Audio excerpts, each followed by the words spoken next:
E olha o papelão que a Globo News fez. O que você acabou de ver não é uma falha técnica, é censura. Pura e simples. A jornalista Júlia do iLib simplesmente arrancou o microfone da mão do senador Flávio Bolsonaro ao vivo, no meio da entrevista. Sabe por quê? Porque ele começou a falar verdades que a militância do canal não aguenta ouvir. Verdades que eles não querem que você, aí do outro lado, saiba. Mas você acha que essa tática foi inventada aqui? Que essa é a primeira vez que eles fazem isso? Não se engane! Esse é exatamente o mesmo roteiro, a mesma cartilha de censura que o sistema usou para tentar calar Donald Trump lá nos Estados Unidos. Eles acharam que ninguém ia perceber. Mas esse roteiro é velho, é manjado. É a mesma cartilha que a elite globalista e a sua mídia fake news usaram para tentar destruir o maior fenômeno político do nosso tempo, Donald Trump. Pensem bem, a guerra contra Trump não começou ontem. Durante anos a gente viu aquelas coletivas na Casa Branca. Trump em pé, sozinho atrás do púlpito. E na frente um mar de microfones apontados para o rosto dele. Repórteres da CNN, do New York Times, todo mundo gritando ao mesmo tempo, tentando arrancar uma frase fora de contexto. Perguntas armadilha, cara fechada, dedo em riste, cenas de trincheira política, dessas que você lembra pelas imagens de arquivo passando aí na tela. De um lado, Trump, do outro, a matilha da mídia militante. Ele apontava na cara deles e dizia o que a gente já sabia. Vocês são o inimigo do povo. E eles odiavam ouvir isso. Odiavam. Até que eles decidiram dar o golpe final. O dia que o sistema comemorou. 8 de janeiro de 2021. Vocês lembram? O Twitter, numa canetada, bane permanentemente a conta de um presidente em exercício. 88 milhões de seguidores. 88 milhões! Silenciados. Apagados. E com qual desculpa oficial? Risco de incitação à violência. Era o carimbo bonito para esconder o que aquilo realmente foi. Censura pura e simples contra a direita. Um papelão histórico.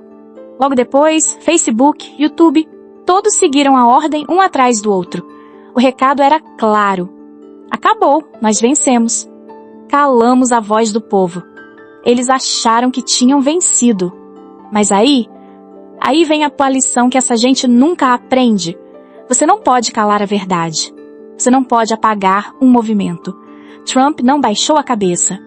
Ele fez o que todo guerreiro faz quando o inimigo toma o seu território. Construiu uma nova fortaleza. Em 2022, ele lança a própria plataforma, a Truth Social, contorna a censura. Volta a falar diretamente com o povo, sem filtro de Big Tech, sem edição de Globo da Vida. E aí vem o troco. Em 2024, depois de darem ele como morto, o sistema é obrigado a engolir seco a reeleição de Trump à presidência dos Estados Unidos. Esse é o maior retorno da história política moderna de que eu tô falando. O cara que eles cancelaram na marra volta mais forte, provando na prática que cada tentativa de censura, cada ataque da mídia, só fortalece ele e o povo americano. E agora? Agora olhem pro Brasil. Essa mesma tática, essa mesma arrogância, esse mesmo roteiro de censura ele está sendo aplicado aqui, ao vivo e a cores. Lá fora é CNN, New York Times e Big Tech trabalhando em conjunto. Aqui, quem veste a fantasia de mídia séria é a Globo News, fazendo o papel de mídia fake news, enquanto o braço pesado da censura fica na mão de Big Tech obediente e de um STF que se acha dono da palavra final sobre o que você pode ou não pode ouvir. O método é o mesmo. Primeiro eles tentam te desmoralizar ao vivo, transformar a entrevista em interrogatório, interromper, distorcer, empurrar rótulo de criminoso ou de radical. Depois, qualquer frase recortada dali vira munição para justificar corte de alcance, derrubar vídeo, abrir inquérito, pressionar plataforma. É exatamente essa engrenagem que está por trás da armadilha que a Globo News preparou para o Flávio Bolsonaro. Não foi um acidente, foi um plano. E no próximo bloco, nós vamos dissecar essa jogada. Vamos mostrar, quadro a quadro, como a militante disfarçada de jornalista tentou executar a mesma ordem que os chefes dela lá fora já deram. E como, mais uma vez, o sistema achou que ia calar a direita e acabou passando vergonha. No estúdio da Globo News, dia 24 de março de 2026, a cena está montada. Luz branca, mesa de vidro, telão ao fundo com aquelas artes genéricas falando de crise, GC embaixo martelando o tema da vez. Tudo isso logo depois de Alexandre de Moraes assinar a prisão domiciliar de Jair Bolsonaro. Não é qualquer entrevista, é o primeiro grande palco da Globo depois da canetada do ministro. De um lado da bancada, o senador Flávio Bolsonaro. Do outro, a jornalista Júlia do Ailib. Mas não se engane, aquilo não é uma conversa, é um tribunal de exceção ao vivo. E o roteiro é simples. A emissora que passou anos demonizando Bolsonaro, agora quer usar o próprio filho como peça de acusação para legitimar a prisão do pai. Ela entra como se fosse jornalista, mas a postura é de promotora, com sentença pronta. É nesse clima que vem a cartada que a redação guardou. Júlia ajeita os papéis, faz aquela cara de serenidade fabricada, olha direto para o senador e solta, com voz mansa de quem acha que vai dar o cheque-mate. Não é uma contradição agora ser favorável à prisão humanitária? Agora repara na construção dessa pergunta. Ela não pergunta, por que o senhor defende a prisão domiciliar do seu pai? Ou, como o senhor vê essa decisão? Não. Ela já vem com o veredito embutido. Contradição. A frase é montada para dizer o seguinte, sem dizer, você sempre defendeu linha dura, você é o cara da punição pesada, e agora amoleceu porque é o seu pai. Eles usam o rótulo que colaram nele durante anos, conservador linha dura, punitivista, para tentar pintar hipocrisia. E ainda embalam isso com essa expressão prisão humanitária, como se estivesse em jogo um privilégio especial, uma espécie de mimosinho de luxo, e não a discussão sobre perseguição política e garantias mínimas. A armadilha é exatamente essa. Se ele responde sim, vira manchete, filho admite contradição para salvar Bolsonaro. Se responde não, ela empurra a narrativa de que ele quer 2 pesos e 2 medidas. A pergunta não busca informação, busca confissão. A frase dela fica pendurada no ar. Um segundo de silêncio que na TV parece uma eternidade. A câmera fecha no rosto dele. Ela segura o olhar e o meio sorriso de quem já está pronta para interromper no primeiro gaguejo. Na redação, o diretor deve estar esperando aquele momento clássico de humilhação. O adversário acuado, tentando se explicar, pedindo desculpa por existir. Só que esse aperto não vem. O Flávio não é amador. Olha para ele. Ele não desvia o olhar, não mexe na cadeira, não corre atrás da isca. Continua com a mesma postura firme, mas muda uma coisa fundamental: o foco. Em vez de falar com ela, ele fala com a câmera. Em vez de responder à contradição, ele desmonta a mestra premissa. A calma vira denúncia. Ele joga o tabuleiro dela no chão e abre outro jogo. Ignora a etiqueta plantada de prisão humanitária e aponta para o que realmente importa. Diz, com todas as letras, que o processo contra o pai dele é perseguição política. Que Jair Bolsonaro foi julgado e condenado por inimigos declarados. Ele tira a discussão do teatrinho moralista da Globo e coloca no centro da tela o que eles mais odeiam ouvir.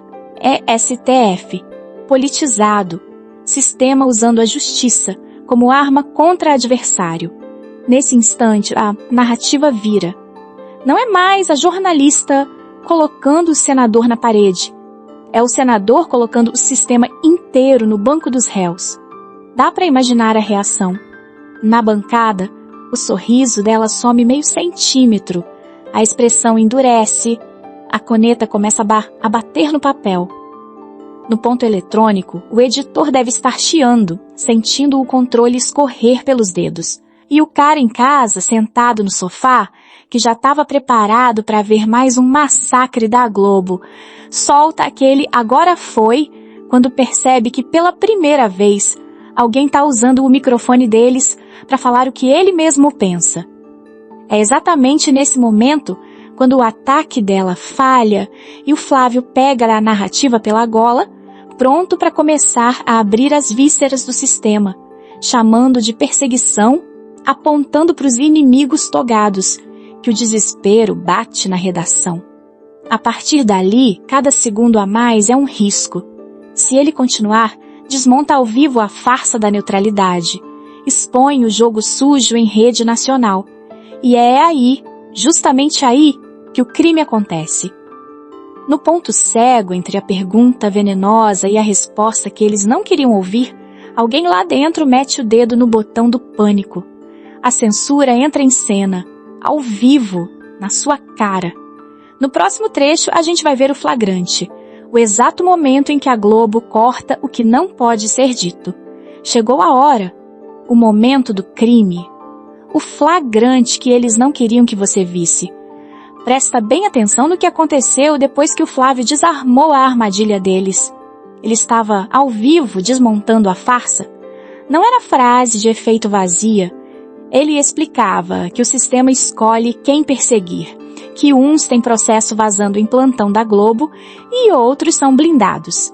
Cada palavra que saía da boca dele era um martelo batendo na estrutura podre da narrativa que eles tentaram criar. E aí vem o pânico, meu amigo. O pânico toma conta daquele estúdio da Globo News.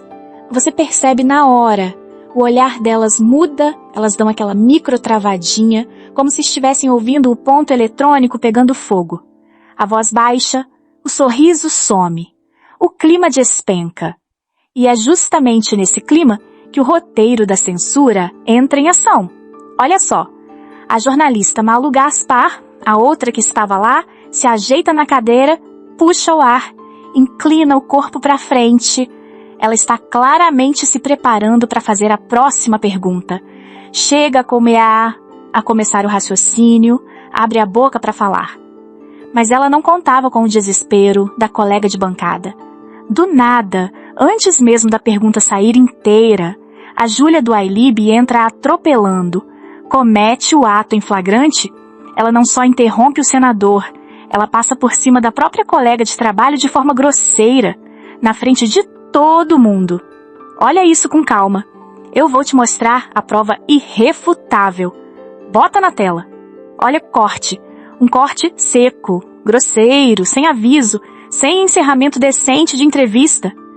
E repara no que vem logo depois. Nada. Alguns segundos de vácuo. Aquele silêncio constrangedor, em que ninguém sabe se fala, se olha para a câmera ou para o chão. Agora que a gente volta essa cena em câmera lenta e congela no ponto certo, mira no rosto da Malu Gaspar, vê o olhar de espanto, de desconforto, a expressão de quem foi calada junto, sem entender se a ordem veio do estúdio ou de cima. Ela sabe o que aconteceu ali. Ela sente que passou do jornalismo para a execução de sentença. Isso, meu amigo, é a prova do crime. Você viu? Viu. Depois de expulsar um senador da República do ar no meio de uma denúncia, no meio de uma explicação que desmontava a narrativa deles, o que a Júlia solta? Com um cinismo que dá nojo. Obrigada pela sua presença aqui na Globo News. E até a próxima vez. Esse engasgado, essa tentativa de parecer natural depois do chute na canela, escancara a culpa. E que próxima vez? A próxima vez que vocês tentam e falham em armar uma arapuca? Isso não é jornalismo, isso é um papelão. Não é a decisão editorial. É uma interrupção brutal e desesperada para calar uma verdade que eles não aguentam ouvir. E aí eu te pergunto, olho no olho, isso é jornalismo ou é censura na cara dura? Isso aí foi desespero? Ou foi só incompetência mesmo? Me conta aqui nos comentários o que você enxergou nessa cena e não guarda essa munição só pra você. Pega esse trecho, manda nos grupos de WhatsApp, esfrega na cara daquele conhecido que ainda defende a Globo como se fosse neutra. Deixa todo mundo ver, com os próprios olhos, o tamanho do papelão. Porque pra mim o nome disso é medo. Medo da verdade. Medo que faz jornalista atropelar a própria colega, desligar um senador no meio da fala e ainda fingir cordialidade na despedida. Volta mentalmente pro exato instante do corte. Você em casa, assistindo, de repente sente a tela travar por alguns segundos. O som some, a frase do senador fica no ar, cortada, e o estúdio entra nesse vácuo estranho. Você solta aquele ué? É nesse silêncio pesado que a farsa desaba. Porque quando é erro técnico, todo mundo percebe na hora. Aqui não. Aqui é gente escolhendo conscientemente puxar o fio da tomada. Mas aí fica uma pergunta no ar, não fica? Uma pergunta que talvez seja a mais importante. Se era para censurar, por que fazer de um jeito tão tosco, tão amador? Por que deixar a prova do crime tão na cara de todo mundo, com silêncio, olhar de pânico e corte na colega de bancada? Qual é o tamanho do desespero da Globo para cometer um erro desses, tão óbvio na frente de todo o Brasil? Quem mandou cortar? O que está por trás dessa decisão? É isso que a gente vai descobrir a seguir. A resposta para aquela pergunta, o motivo por trás daquele ato falho, daquele corte tosco, daquela censura pura e simples da mídia Globo, é mais simples e brutal do que parece. Não é apenas ideologia. É desespero financeiro. É o som de um império de vidro se estilhaçando. A verdade, meu amigo, é que a censura da Globo é o grito de pânico de uma empresa em queda livre, cometendo suicídio em praça pública. Eles se acham os donos do Brasil, os árbitros da verdade, mas os números contam uma história bem diferente, uma história de decadência. Olha o tamanho do tombo na tela. No horário nobre, em dezembro de 2025, a audiência da Globo caiu 36% em relação a dezembro do ano anterior. Despencou de 12,1 para 9,01 pontos. Editor, coloca o gráfico aí, essa linha escorregando ladeira abaixo. O Jornal Nacional, que antes parava o país, perdeu 1 em cada 4 telespectadores nos últimos 5 anos. Isso não é uma crise passageira. Isso é debandada. É o público desligando a TV na cara deles. E por que isso é suicídio financeiro? Não só vergonha pública. Em TV aberta, cada ponto de audiência é dinheiro vivo. É tabela de publicidade. É cota de patrocínio. É merchan no intervalo. Quando você perde 1/3 do público, perde poder de barganha com o anunciante. As marcas fogem de polêmica. Não querem grudar o nome num canal que vive comprando briga com metade do país e, ainda por cima, entrega cada vez menos gente assistindo. Menos conservador na frente da tela significa menos interesse das empresas em anunciar ali, que significa menos verba entrando e um modelo de negócios indo pro ralo. E o mais inacreditável é que a arma do crime está na mão da própria vítima. Cada vez que eles atacam a direita, cada vez que tentam calar um conservador, eles estão insultando e expulsando justamente o público que ainda pagava suas contas. É o trabalhador, o cristão, o chefe de família. Esse cara simplesmente cansou de ser tratado como inimigo dentro da própria casa e pegou o controle remoto. Quando ele some, não some só um telespectador. Some o CPF que comprava o produto anunciado. E é isso que mata o caixa da emissora. Espera. Para tudo. Você já entendeu que a Globo está sangrando e se matando. Mas o ponto principal não é esse. O ponto é por que do outro lado, na CNN, eles deixaram o Flávio falar tudo. Existe um motivo. E é exatamente a razão pela qual a bomba que ele soltou lá vai mudar o jogo. Se você não pegar essa chave, você não entende a virada de poder que está acontecendo agora. Enquanto a Globo afunda no próprio veneno, quem preza pela liberdade de expressão decola. A CNN Brasil fechou 2025 como o canal de notícias mais visto da TV por assinatura. E a Globo News perdeu 11 milhões de telespectadores. Editor, coloca o comparativo. Uma linha subindo para a CNN, outra despencando para a Globo News. Isso é o público fugindo da censura e correndo para onde, pelo menos, a verdade tem chance de ser dita. E não é só na TV. Enquanto a Globo faz papelão atrás de papelão, os canais independentes na internet explodem. YouTube, podcasts, programas conservadores que falam a língua do povo, sem cortar o convidado na hora H. O que o cara faz hoje? Desliga a mídia Globo, pega o celular e vai assistir quem não o trata como gado. E a grana da publicidade começa a seguir esse movimento, porque o mercado vai atrás de onde o povo realmente está. Não é coincidência que a confiança no jornalismo em geral tenha despencado para 42%, a pior marca em uma década, segundo o Instituto Reuters. Quando a confiança vai para o chão, o valor comercial do noticiário vai junto. Anunciante não quer colar a marca num ambiente que o público enxerga como manipulador e partidário. Sem credibilidade, não tem plano de mídia, não tem bônus de Ibope que resolva. O ativo principal da Globo se queimou, e isso não volta mais. Eles construíram o próprio cadafalso. A queda é feia, é humilhante e é merecida. O modelo da censura pura e simples faliu, econômica e moralmente. Agora que você entendeu o tamanho do desespero e a falência completa desse modelo, está na hora de ver o outro lado da moeda. Agora você vai ver o que acontece quando a verdade não é interrompida. Vamos juntos assistir o que a Globo tentou desesperadamente esconder de você. E então, no mesmo dia, em outro canal, a gente vê o que acontece quando o microfone não é cortado. A resposta veio na CNN Brasil. E a diferença, meu amigo, é um soco no estômago da velha mídia. Acabou o circo, acabou a gritaria. O que a gente viu foi uma entrevista de verdade, longa, aprofundada, sem o desespero do jornalista tentando criar uma lacração. Repara no clima dessa cena.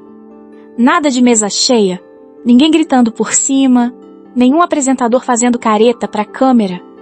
O âncora faz a pergunta, baixa o tom de voz e fica quieto.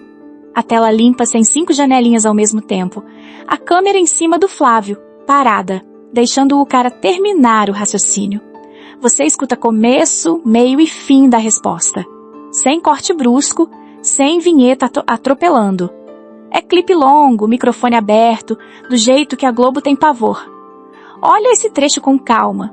Ali, com tempo e respeito, Flávio Bolsonaro não precisou se defender de uma acusação a cada 20 segundos. Ele pôde se explicar. Ele pôde finalmente trabalhar. Em vez de ficar apagando incêndio inventado por apresentador militante, ele começa a falar de estratégia. Futuro da direita. Composição de palanques, quem pode caminhar junto em 2026. Explica que está construindo alianças, que não adianta ninguém sair sozinho bancando estrela. Vai listando sem pressa o jogo real que está sendo montado nos bastidores. Nomes pesados, Ratinho Júnior no Paraná, Ronaldo Caiado em Goiás. E, sim, ele falou até do Sérgio Moro. Mas presta atenção em como ele falou do Moro. Não foi com raiva, não foi com ressentimento barato para agradar torcida organizada. Foi com a cabeça fria de um estrategista calculando o cenário. Ele olha para frente, não para o passado. Escuta só a visão. Eu quero olhar para frente. Tem muito mais convergências do que divergências com o Moro. Ou seja, enquanto a esquerda vibra, tentando botar um contra o outro, quem tem voto já está tentando somar, não dividir. E não ficou só nisso. No mesmo tom calmo, sem gaguejar, ele entra até nos temas mais espinhosos, como impeachment de ministros do STF. Fala, argumenta, termina a frase. Ninguém corta o áudio. Ninguém vem com aquele famoso senador. Não, senador, não é bem assim por cima da voz dele. A CNN deixa o senador terminar a linha de raciocínio, e é justamente aí que o sistema treme. Quando a direita consegue explicar por que pensa o que pensa. Isso aqui, meu amigo, é política, é articulação. É exatamente a imagem que o sistema se esforça todo santo dia para destruir. Porque minutos antes, na Globo, o que você viu foi o contrário.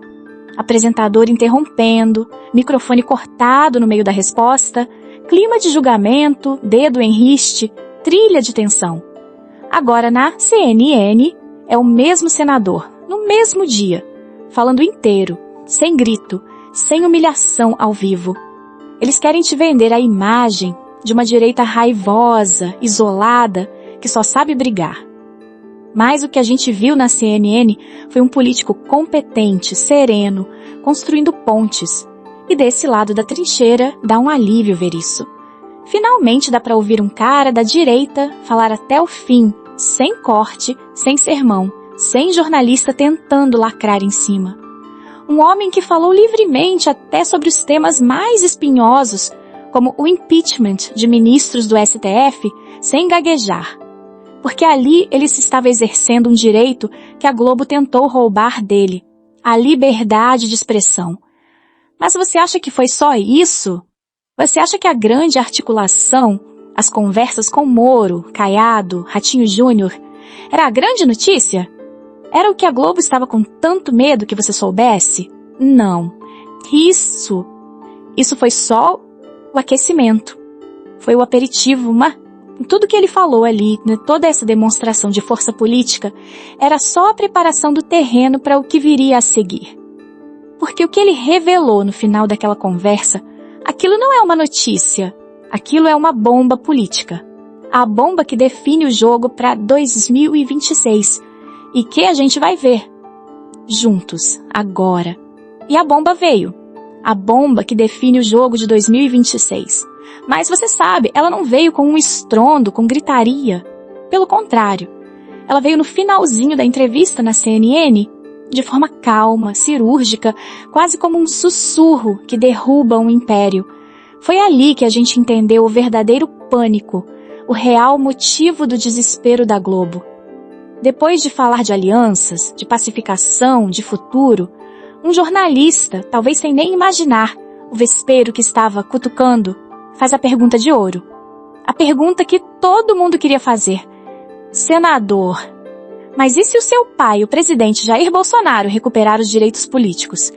Ele é o candidato natural em 2026, certo? Aí o Brasil parou. O que ele iria responder? Era uma sinuca de bico perfeita. Mas o Flávio, com aquela tranquilidade de quem sabe exatamente o que está fazendo, não hesita. Ele não desvia. Ele olha para a câmera e solta a maior bomba política do ano. Ele revela ali, ao vivo, para todo o país, uma conversa particular que teve com o pai. E o que o presidente Jair Bolsonaro disse ao filho? Presta atenção. Olha o peso disso. As palavras exatas foram: não, candidato, independente do que acontecer, é você, Flávio. É isso mesmo. O candidato é você, Flávio. Isso não é uma notícia, isso é uma unção. É a passagem do bastão. É o herdeiro político do maior movimento popular da história desse país sendo oficialmente declarado. E foi declarado em público, na cara do sistema, para quem quisesse ouvir. Agora você entende? Agora a ficha caiu? Você entende o pânico da Globo News? O desespero para cortar o microfone? Eles não estavam com medo de uma pergunta sobre o Moro. Eles estavam apavorados com a possibilidade de isso ser revelado. A sucessão, a continuidade. A prova de que o movimento não depende de um homem só, mas de uma ideia. Uma ideia que eles não conseguem e nunca conseguirão calar. A Globo tentou impedir que você soubesse disso. Falharam miseravelmente. A verdade, como sempre, se encontrou um caminho. E agora que ela veio à tona, a pergunta que fica é: e a Globo? e o STF e todo o sistema que tentou sufocar essa notícia. Sabe o que aconteceu com eles? Eles se tornaram irrelevantes. E no próximo trecho eu vou te mostrar, com provas, como essa censura, essa tentativa desesperada de calar a verdade, foi o maior tiro no pé da história deles. O jogo virou. E eles nem perceberam ainda. E esse tiro no pé é mais barulhento do que eles imaginam. Essa censura patética da Globo, essa perseguição do STF ditador, não está funcionando. Pelo contrário, cada ato de censura, cada microfone cortado, cada tentativa de nos silenciar virou o nosso maior e mais eficiente cabo eleitoral. O que acontece na prática? Eles cortam, a imagem congela, o âncora volta com aquela cara de pânico tentando fingir normalidade. Em segundos, alguém grava da TV, recorta o momento exato do corte e solta no WhatsApp, no X, no Instagram. O vídeo do microfone sendo desligado corre o país inteiro. Entra em trending, cai na mão de gente que nem sabia que aquele senador existia e vai atrás do discurso completo. Essa turma chega revoltada nos canais de direita. Assiste até o fim, se inscreve, começa a acompanhar lives e não volta mais para a mordaça do telejornal. Foi exatamente isso que aconteceu no dia 24 de março. A Globo fez aquele papelão, cortou a fala no meio, achando que tinha enterrado o recado. Resultado: o trecho que eles tentaram apagar explodiu nas redes, rodou o Brasil em grupos de família, alcançou muito mais brasileiros do que alcançaria se tivesse passado inteiro, quietinho, no estúdio, sem polêmica. Eles acharam que tinham calado, né? Na verdade, só acenderam o pavio da indignação. Eles não entenderam a dinâmica do mundo real. Acham que ao cortar a voz de um senador apagam a mensagem. Que ingenuidade! O que eles realmente fazem é empurrar milhões de brasileiros indignados, como você e eu, para onde a verdade prospera. As plataformas digitais, onde a direita já domina o jogo. É ali que estão os criadores conservadores que você acompanha, as lives que ficam horas no ar sem medo de pauta, os canais que disputam de igual para igual, em audiência e engajamento, com qualquer jornalão da velha mídia. Ao expulsar o povo da TV, Globo e STF estão fazendo exatamente o que mais temem, entregando esse povo direto nos braços da direita, que já está organizada, forte e de portas abertas no digital. Cada corte é um convite. Sai da minha sala de censura e vem para o campo aberto da internet. E os números provam que o brasileiro aceitou esse convite. Em janeiro de 2026, uma pesquisa mostrou pela primeira vez na história deste país as redes sociais superando a televisão como principal fonte de informação política. Já são 39% dos brasileiros buscando a verdade nas redes, contra 34% que ainda se deixam enganar pela TV. Isso não é uma oscilação qualquer de pesquisa. Isso é um ponto de virada. Não é uma simples tendência. É uma transferência de poder. É o povo abandonando a senzala informativa da grande mídia. E não é um grupo pequeno. Hoje, 78% dos brasileiros, a esmagadora maioria, já consome notícias por meios digitais, com o vídeo online liderando esse consumo. Quem sai do telejornal e descobre a liberdade de escolher seus canais, de ver o discurso completo, sem corte, não volta para depender de meia dúzia de âncoras. E as novas gerações nem chegam a criar o hábito de ligar a TV para se informar. Já nascem com o celular na mão, pulando direto à etapa da Globo. Se essa curva continuar, e tudo indica que ela só acelera, o que acontece com a mídia tradicional nos próximos anos? Cada ponto de audiência que some é anunciante que vai embora, é verba que evapora, é salário de comentarista militante que encolhe, é poder de chantagem que desaparece. Aquele medo de o que a Globo pode fazer comigo vai virando piada de tiozão de churrasco, porque o cidadão comum descobre que pode se defender falando diretamente com milhões pela internet. No longo prazo, o que era monopólio vira ruído de fundo. A Globo pode até continuar existindo como canal, mas como força que decide eleição, destrói reputação e pauta o país sozinha, ela vira peça de museu. A autoridade deles era baseada no controle da informação. Sem esse controle, sobra só o papelão, a militância escancarada e meia dúzia de fãs fiéis grudados no sofá. A imagem do futuro é clara.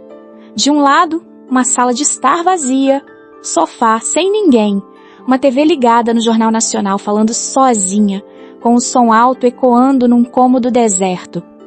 Do outro, um estádio lotado, luzes apagadas, milhões de celulares acesos como pequenas tochas, cada tela transmitindo uma live com o contador marcando milhões de espectadores simultâneos, o chat explodindo de comentário, rindo, cobrando, aplaudindo. A câmera se aproxima de uma dessas telas, aparece o logotipo da Globo, enorme, ocupando tudo. Aos poucos ele começa a rachar no meio, as cores desbotam, o círculo se quebra em pedaços, até se esfarelar. Por trás surgem os ícones do YouTube, do WhatsApp, do Instagram, do X, crescendo, tomando espaço, engolindo o logo antigo, até ele desaparecer por completo. A trilha sobe e na cena final está o povo com o celular na mão, lado a lado na arquibancada, conectado diretamente com a realidade, sem intermediários, sem censores, sem pedir licença para ninguém. O establishment está perdendo o controle da narrativa porque a fonte do poder deles secou. O monopólio da informação acabou. E com ele, o fim deles é simplesmente inevitável. Aí está, a prova definitiva. A mídia em pânico tentou censurar o Flávio Bolsonaro porque a Globo não aguenta da verdade e acabou ungindo ele como nova liderança. O tiro saiu pela culatra. Mas a nossa luta não acabou. Agora é a nossa vez de entrar no campo de batalha. Aqui, cada curtida, comentário e compartilhamento é um golpe na narrativa da Globo. É você virando soldado dessa guerra de informação comigo. Se você também está farto desse papelão, se você acredita na liberdade, esta é a nossa convocação de trincheira. A gente apanha junto. Por isso eu te peço, curta agora. Comenta o que achou dessa censura ridícula. Este vídeo é a nossa munição. Compartilhar é o nosso dever. Pegue o link e dispare em todos os seus grupos. Faz o WhatsApp ferver de notificação. Gente ficando indignada, entrando para a tropa com a gente. Vamos fazer a verdade chegar onde a Globo não quer e mostrar para cada brasileiro o papelão que eles fizeram. Na tela, o Flávio Bolsonaro de pé. Bandeira do Brasil ao fundo. A luta é de todos nós. Lute conosco pela verdade.